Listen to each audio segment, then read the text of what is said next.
Hello everyone, RBS degree college Meja खास के online platform पे सभी छात्रों का हम हार्दिक स्वागत करते हैं।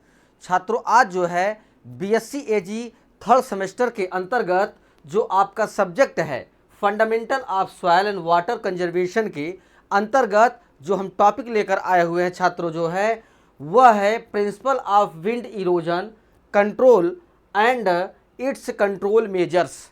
इसका अर्थ यह होता है छात्रों जो है कि वायु अपरदन नियंत्रण के सिद्धांत एवं उसके नियंत्रण के उपाय क्या हैं। आज हम लोग इस टॉपिक पर जो है अध्ययन करेंगे छात्रों, क्योंकि आप लोग भी छात्रों बहुत अच्छे तरीके से जो है आप लोग को पता होगा कि वायु अपरदन के द्वारा जो है हमें लाभ भी होता है और नुकसान भी होता है, क्योंकि हमारी जो उपजाऊ मिट्टी होती है वो वायु के वेग के द्वारा जो है, अगर हमारा सरफेस जो है, जो ऊपरी सतह है, वो अगर ढका हुआ नहीं है तो वायु के वेग के साथ जो है उसके कण एक स्थान से दूसरे स्थान पर स्थानांतरित हो जाते हैं, जिससे हमारी मिट्टी जो उपजाऊ जो है होती है, ऊपर की परत जो है वो एक तरीके से उसका नष्ट होना और दूसरी जगह जाके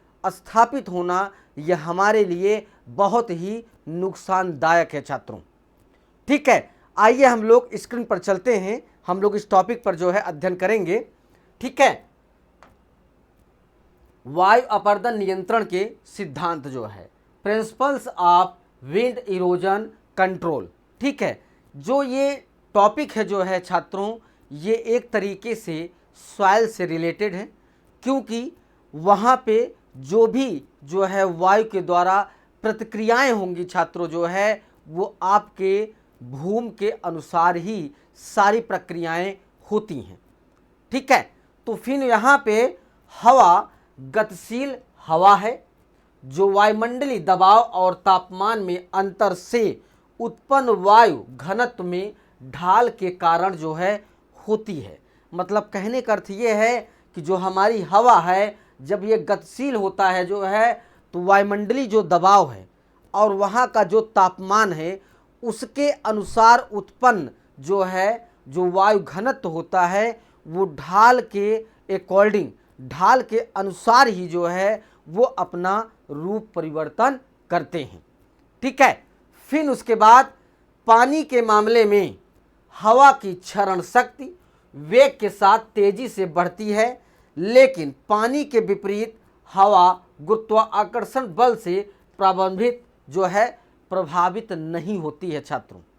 क्योंकि वजह क्या है कि अगर आप पानी के वेग को अगर आप विपरीत अगर लेके चलेंगे जो है, तो वहाँ पे आपका गुरुत्वाकर्षण बल जो है कभी काम नहीं करेगा।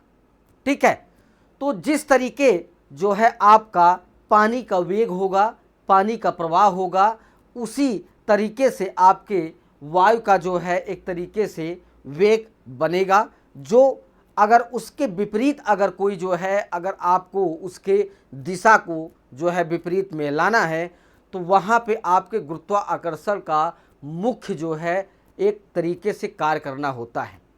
क्योंकि अगर गुरुत्वाकर्षण पे अगर बल पड़ता है, तभी जो है क्या कहते हैं वेग में परिवर्तन आता है। वो भी पानी के जो है हवा के क्षरण के अनुसार ही ये प्रक्रिया आपकी जो है विपरीत दिशा में जा सकती है, और वो भी बहुत ही मुश्किल तरीके से। ठीक है, फिर उसके बाद बिना अवरोध वाले इलाके की लंबाई जिस पर हवा बहती है, हवा को गति प्राप्त करने और उसकी क्षरण शक्ति को बढ़ाने में महत्वपूर्ण जो है भूमिका अदा करता है। ठीक है, जो वायु के वेग को जो है अच्छे तरीके से बढ़ाता है, और उनकी जो है जो धीमी हल्की गति होती है उसकी स्पीड जब ऊपरी जो है सतह पे वायु जो है बहना स्टार्ट करती है जो है, तो वहाँ पे वेग का जो है प्रवाह बहुत ही तेजी से होता है। फिर उसके बाद इससे पहले कि यह अपस्फीति और कणों का परिवहन उत्पन्न कर सके, जमीन से 1 मीटर ऊपर 12 से 19 किलोमीटर प्रति घंटे से कम वेग वाली हवाएं शायद ही कभी मिट्टी के सतह पर रेत के आकार के कणों को हटाने और गति में लाने के लिए पर्याप्त ऊर्जा प्रदान करती है। मतलब कहने का अर्थ ये है छात्रों जो है कि अगर आपके ऊपरी परत से अगर कोई मिट्टी के कण को उन्हें स्थानांतरित करना है तो वहाँ पे क्या है कि जो उनका वेग है ज़मीनी स्तर से 1 मीटर के ऊपर, 1 मीटर जो है ज़मीनी स्तर से 1 मीटर ऊपर जो है अगर 12 से 19 किलोमीटर घंटा से अगर कम वेग वाली हवाएं हैं तो वहाँ पे मिट्टी के सतह का जो रेत होता है उसे आकार के कणों को हटाने और गति में लाने के लिए पर्याप्त ऊर्जा उसे प्रदान करना पड़ता है, तभी वो कण जो है एक स्थान से दूसरे स्थान पर स्थानांतरित हो सकता है। फिर उसके बाद वायु अपर्दन के जो कारण हैं, रीजन हैं, उसे हम आपको बतला रहे हैं कि हवा के वेग के अलावा कई अन्य कारक भी वायु क्षरण में जो है अपना योगदान करते हैं। ये दो मुख्य समूहों में आते हैं जिनमें आपस में घनिष्ठ रूप से जुड़े तत्व शामिल हैं। जो पहला है मिट्टी के गुणों में निहित तत्व जो है, जो एक दूसरे के कण को जो है बांधे रहती है और उसे जुड़ाव में संयुक्त रख के जो है उसे मजबूत बनाए रहती है। तो एक रीजन ये भी है और दूसरा जो रीजन है मिट्टी के आवरण से जुड़े तत्व, जो मिट्टी का जो आवरण होता है, रूप होता है, उसके द्वारा जो जुड़े जो है तत्व होते हैं, उसके अकॉर्डिंग आपका जो है वायु अपर्दन होने की प्रक्रिया जो है स्टार्ट या प्रारंभ होती है। फिर उसके बाद शुष्कता से मिट्टी का अपर्दनशीलता जो है बढ़ जाती है। अगर आपकी मिट्टी ज़्यादा जो है शुष्क है, नम नहीं है, तो वहाँ की जो मिट्टी है वो हल्का अगर वेग या वायु का वेग अगर बढ़ता है तो वह सतह की मिट्टी जो है उड़ना प्रारंभ कर देती है हवा के साथ जो है। फिर नम मिट्टी आमतौर पर हवा नहीं उड़ाती है या हिलाती नहीं है, लेकिन शुष्क क्षेत्रों में मिट्टी की नमी सतह पर शायद ही कभी जो है उपलब्ध होती है या कभी नहीं। अगर छात्रों जो है नम मिट्टी है तो वहाँ पे आपकी मिट्टी जो है कभी जो है हवा के वेग से कभी नहीं हिलेगी या कहीं दूसरी जगह नहीं जाएगी। तो इसके कारण अगर मिट्टी में शुष्कता अवस्था ज़्यादा पाई जा रही है, शुष्क अवस्था ज़्यादा है, तो वहाँ पे जो है मिट्टी आपकी वायु अपर्दन के कारण एक स्थान से दूसरे स्थान पर स्थानांतरित होती रहती है। ठीक है। फिर उसके बाद खुरदरी मिट्टी की संरचना विशेष रूप से सतह पर मिट्टी के कणों की गति को प्रभावी रूप से कम करती हैं। अगर आपकी मिट्टी हल्का खुरदरी है, मतलब जो है जुताई हुई हो किसी भी खेत का या प्लॉट का जो है छात्रों, तो वहाँ पे मिट्टी जो है ऊपर नीचे रहती है, तो जिसके कारण से वहाँ पे वायु अपर्दन जो है मिट्टी का नहीं हो पाता है, क्योंकि वहाँ पे हवा जो है आगे पीछे होके मतलब सब ढलान के अनुसार जो है अपना चलना स्टार्ट करती है। तो जिस कारण से अगर जहाँ पे थोड़ा सा ऊंचा अगर पाया जा रहा है मिट्टी की सतह जो है, तो वो थोड़ा सा अगर आगे ढलान है तो वो मिट्टी कट के जो है वहीं पे स्थापित हो जाती है, तो जिसके कारण आपका वायु अपर्दन वहाँ पे नहीं हो पाता है। फिर उसके बाद शुष्क क्षेत्रों में चिकनी, चूर्णित और संरचनाहीन ऊपरी मिट्टी का प्रभुत्व है। मिट्टी की बनावट भी मिट्टी की अपर्दनशीलता को जो है प्रभावित करती है। अगर मिट्टी की बनावट अगर अच्छी है छात्रों जो है, वहाँ पे एक दूसरे कण में अगर उनका जुड़ाव अच्छा है जो है, तो वायु अपर्दन जो है होना वहाँ पे बहुत ही मुश्किल होता है। वायु चाहे जितनी भी तेज से जो है अपने वेग को प्रभावित करे। ठीक है।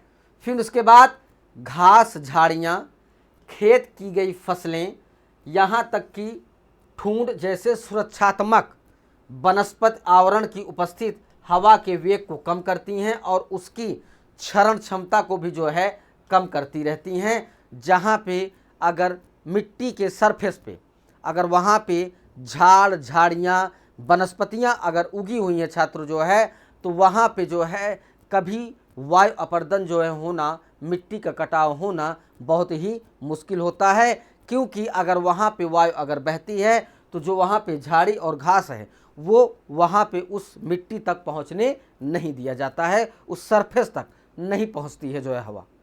ठीक है। फिर उसके बाद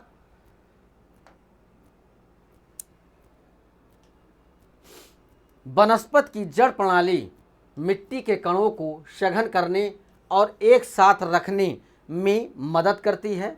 वनस्पति से कार्बनिक पदार्थ, ह्यूमस और मिट्टी की बनावट और संरचना में सुधार जो है करता है, जो आपके वायु अपर्दन को बहुत ही ज़्यादा जो है रुकावट करती है। वहाँ पे मिट्टी कटने नहीं होती है, क्योंकि कटती नहीं है उसकी वजह भी हम आपको बता रहे हैं कि वनस्पतियों की जो जड़ें होती हैं, जो फसलों की जड़ें होती हैं, वो मिट्टी के कणों को जो है संयुक्त सघन रूप से जो है एक तरीके से एकजुट रहती हैं।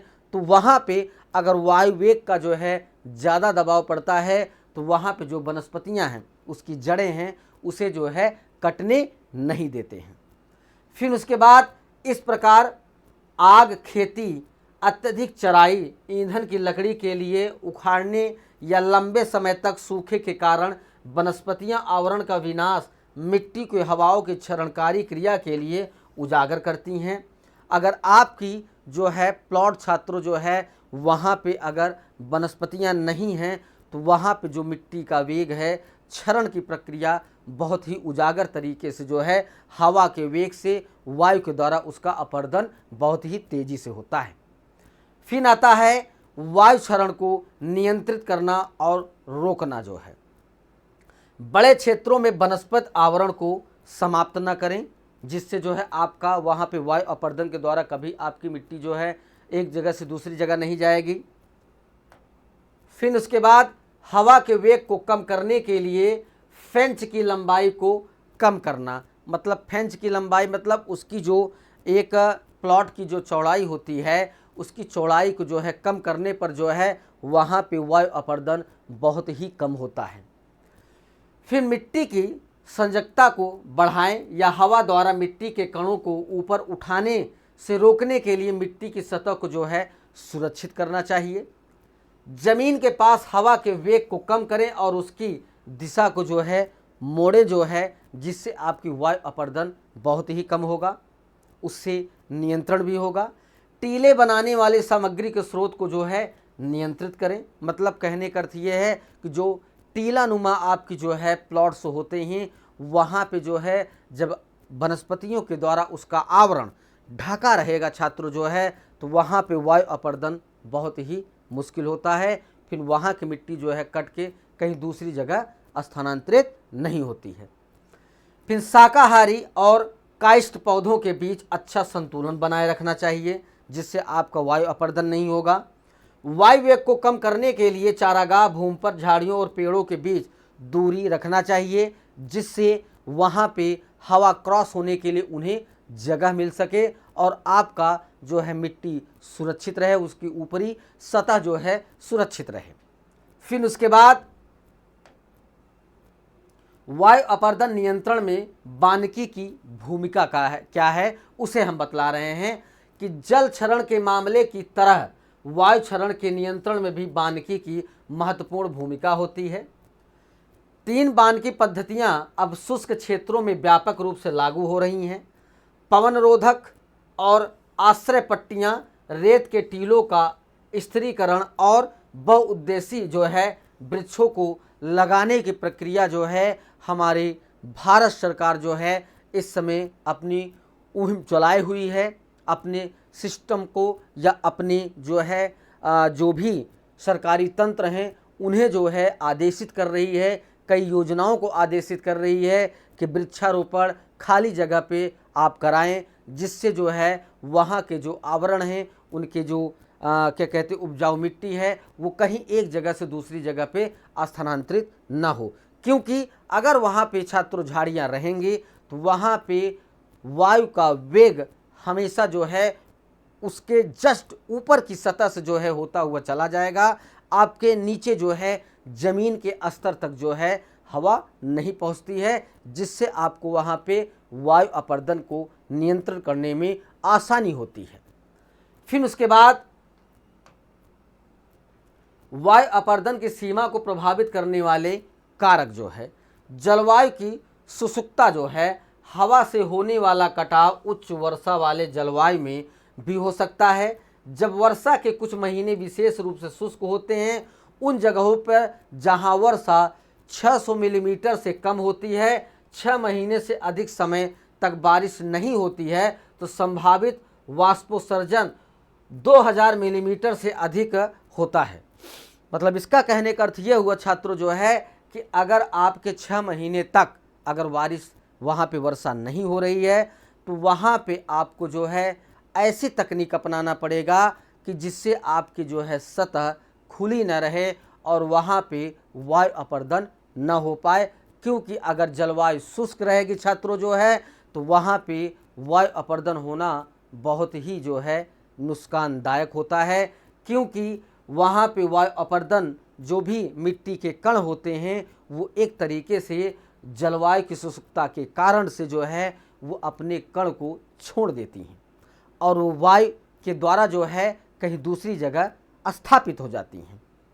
फिर उसके बाद सूखी मिट्टी पर हवा की गति भी लगभग 20 किलोमीटर इंच या 6 मीटर प्रति सेकंड से अधिक होनी चाहिए। फिर उसके बाद मजबूत नियमित प्रचलित हवाओं या झोंकों की उपस्थिति में वायु क्षरण की घटनाएं अनुपातिक रूप से जो है बढ़ जाती है, जो कि जलवायु के शुष्कता के कारण ये प्रक्रियाएं होती हैं छात्रों जो है।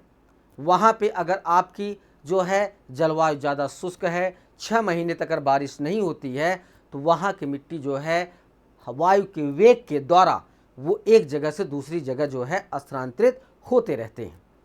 फिर आपका सेकंड कारण आता है छात्रों जो है मिट्टी की बनावट जो है, ठीक है।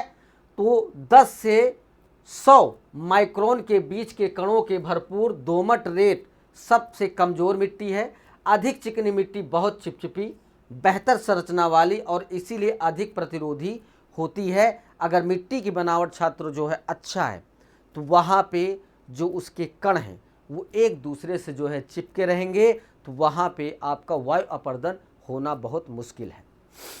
फिर आता है मोटी रेत और बजरी या चट्टानी मिट्टी भी अधिक प्रतिरोधी होती हैं, क्योंकि कण बहुत ही भारी होते हैं, जिसके कारण से वहाँ पे वायु अपर्दन होना मुश्किल है। फिर उसके बाद आता है मिट्टी की संरचना जो है। तो मिट्टी की संरचना भी जो है वायु अपर्दन का मुख्य कारण है। मिट्टी की सतह पर संरचना को बेहतर बनाने वाले पदार्थ जो आपके पदार्थ होते हैं छात्रों जो है कार्बनिक पदार्थ, जो मिट्टी की जो है एक तरीके से उनके कणों को अच्छे तरीके से बांधे रहती है। लोहा युक्त एल्युमिनियम चूना जितना कम होगा वह उतनी ही अधिक नाजुक होगी, जबकि सोडियम या नमक की उपस्थिति में अक्सर सतह पर धूल की एक परत बनी जाती है, जो वायु क्षरण को जो है बढ़ावा देती रहती है। अगर वहाँ पे छात्रों जो है सोडियम आपका हुआ और नमक की स्थिति अगर वहाँ पे बनी हुई है आपके मिट्टी की संरचना में छात्रों जो है, तो वहाँ पे वायु अपर्दन होना बहुत ही जो है निश्चित। क्योंकि वजह क्या है कि वहाँ पे जो मिट्टी होती है वो बहुत हल्की होती है, वो वायु के साथ जो है उड़ना प्रारंभ कर देती है। तो इस वजह से मिट्टी की संरचना भी जो है वायु अपर्दन का एक कारण है छात्रों जो है। फिर आता है वनस्पति जो है। मिट्टी में पराली और फसल अवशेष जमीन स्तर पर हवा की गति को कम करते हैं, जिससे जो है आपका वायु अपर्दन नियंत्रित होता है या वायु अपर्दन कम होता है वहाँ पे। ये भी एक कारण है। अगर मिट्टियाँ अगर जो आपका प्लॉट है अगर वहाँ पे फसलों के अवशेष और खरपतवार अगर उस पराली उस सतह पर नहीं है, तो वहाँ भी जो है वायु अपर्दन होना प्रारंभ हो जाता है। फिर आता है वायु अपर्दन के नियंत्रण जो है। पवन अपर्दन नियंत्रण 2 मार्चों में किया जाता है। जमीनी स्तर पर वायु वेग को कम करना तथा मृदा संजकता को बढ़ाना, जिससे वायु के प्रति मृदा प्रतिरोध में सुधार होता रहे। फिर मृदा संजकता में जो है वृद्धि जो है। सतह क्षैतिज में कार्बनिक पदार्थों के अनुपयोग से मृदा संरचना में जो है सुधार होता है, जो वायु अपर्दन को कम करता है।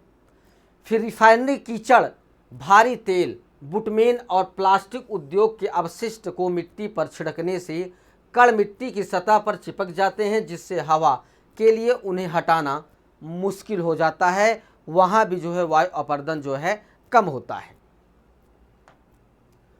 फिर मिट्टी की सतह की बढ़ती खुरदरापन जो है, इसमें ऐसी फसल तकनीक शामिल हैं जो मृदा की सतह पर बड़े बड़े ढेले लकीरें छोड़ती हैं, जो प्रचलित हवा की दिशा के लंबवत होती हैं, जो आपके जो है वायु अपरदन को कम करती हैं।